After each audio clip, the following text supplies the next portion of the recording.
In this tutorial, I'm going to show you how to take photos on your phone directly into your List Perfectly catalog. You'll want to go to listperfectly.com on your phone's browser, hit Menu, hit Listings, double check that you have your default template set to the template you want to use that day by choosing View, Edit Templates. Check the box next to the template you want to use that day. Scroll back up to the menu. Go into Listings, choose Add Listing, and it will pull up a brand new listing for you. Hit the plus sign, hit Camera,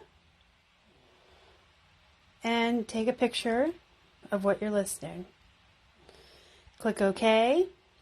Next photo. You can take the next photo. And you'll do that until you've taken all the photos that you wish to take. At which point you'll say Done, Save, and New down here on the bottom. It's going to save that listing into your List Perfectly catalog and take you directly to the next listing. And you'll do that with every item that you want to photograph today. However many you're doing, you can just keep hitting Save and New and create a brand new listing for each individual item that you are photographing. And when you go back to the computer to your List Perfectly catalog, you will have individual listings for each of those items.